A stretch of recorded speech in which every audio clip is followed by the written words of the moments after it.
ഇടുക്കിയിൽ നിർമ്മിക്കുമെന്ന് പ്രഖ്യാപിച്ച സംസ്ഥാനത്തെ ഏറ്റവും വലിയ ആയുർവേദ മെഡിക്കൽ കോളേജ് കടലാസിൽ ഒതുങ്ങുന്നു. ഒന്നാം പിണറായി സർക്കാരിന്റെ കാലത്ത് പ്രഖ്യാപിച്ച പദ്ധതിക്കായി ഭൂമി ഏറ്റെടുക്കലടക്കം പൂർത്തിയാക്കിയതാണ്. പക്ഷേ നിർമ്മാണ പ്രവർത്തനം മാത്രം ഇനിയും തുടങ്ങിയിട്ടില്ല.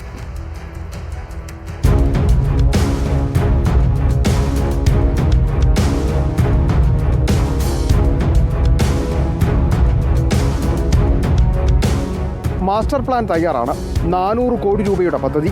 ആധുനിക രീതിയിൽ എല്ലാ സൗകര്യങ്ങളോടും കൂടി മെഡിക്കൽ കോളേജ് പൂർത്തിയാകുന്നു.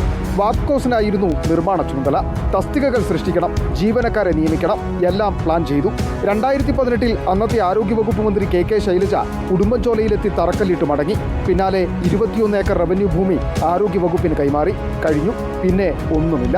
ആരോഗ്യവകുപ്പിന് കൈമാറി കിട്ടിയ ഈ 21 ഏക്കർ ഭൂമി ചുറ്റുമതിൽ കെട്ടി സംരക്ഷിക്കാൻ പോലും നടപടി സ്വീകരിച്ചിട്ടില്ല.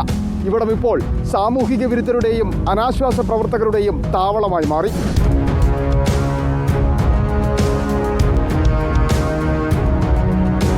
ഈ നാട്ടിലെ ആളുകളെ മുഴുവൻ നമ്മുടെ നാട്ടിലൊരു ആയുർവേദ മെഡിക്കൽ കോളേജ് കൊണ്ടുവരുന്നത് അത് ഈ നാടിന്റെ ആരോഗ്യ രംഗത്ത് വലിയ മാറ്റങ്ങൾ ഉണ്ടാക്കും എന്നൊക്കെയാണ് രണ്ടാം വട്ടം മത്സരിച്ചപ്പോൾ എം എം മണി ഈ നാട്ടിലെ ആളുകളോട് പറഞ്ഞത്. തെരഞ്ഞെടുപ്പിൽ ജയിക്കുന്നതിന് വേണ്ടി ഇത്തരം പ്രഖ്യാപനങ്ങൾ നടത്തിയ എം എം മണി ഇതിന് മറുപടി പറയണം. 2022 ജൂണിൽ ഉടുമ്പൻചോല MLA എം എം മണിയുടെ നേതൃത്വത്തിൽ യോഗം ചേർന്നു. മെഡിക്കൽ കോളേജിന്റെ ഭാഗമായി ആദ്യം ഒരു ആശുപത്രി തുടങ്ങാൻ തീരുമാനിച്ചു.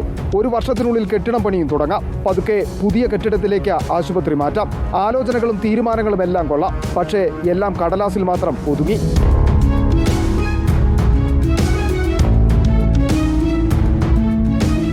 ഇടുക്കി പാക്കേജിന്റെ ഭാഗമായി 10 ലക്ഷം രൂപ അനുവദിച്ചിട്ടുണ്ടെന്നും നിർമ്മാണ പ്രവർത്തനങ്ങൾ ഉടൻ തുടങ്ങുമെന്നും ഉടുമ്പൻചോല പഞ്ചായത്ത് പ്രസിഡന്റ് സജികുമാർ പറയുന്നു. ഇടുക്കി പാക്കേജിൽ പെടുത്തി 10 കോടി രൂപയും ചുറ്റുമതിലിനും നിലവിൽ ഫണ്ട് അനുവദിച്ചിട്ടുണ്ട്. ആ ഫണ്ട് അനുവദിക്കുന്നതുമായി ബന്ധപ്പെട്ടുകൊണ്ട് ഇപ്പോൾ ഒരു മാസത്തിനകം വേണ്ടി ഒരു മീറ്റിംഗ് ബഹുമാനപ്പെട്ട MLAയും കളക്ടറൊക്കെ പങ്കെടുത്തുകൊണ്ടൊരു മീറ്റിംഗ് അറേഞ്ച് ചെയ്യുന്നുണ്ട്. അറേഞ്ച് ചെയ്തതോടുകൂടി അതിൻ്റെ നിർമ്മാണ പ്രവർത്തനം ആദ്യഘട്ടം ആരംഭിക്കാമെന്നാണ് വിചാരിക്കുന്നത്. പ്രഖ്യാപനങ്ങളിൽ മാത്രം ഒതുങ്ങുന്ന ഇടുക്കിയോടുള്ള അവഗണനയുടെ ഏറ്റവും ഒടുവിലത്തെ ഉദാഹരണമാണ് ഈ 21 ഏക്കർ ഭൂമിയും ഇവിടെ പ്രഖ്യാപിച്ച സംസ്ഥാനത്തെ ഏറ്റവും വലിയ ആയുർവേദ മെഡിക്കൽ കോളേജും.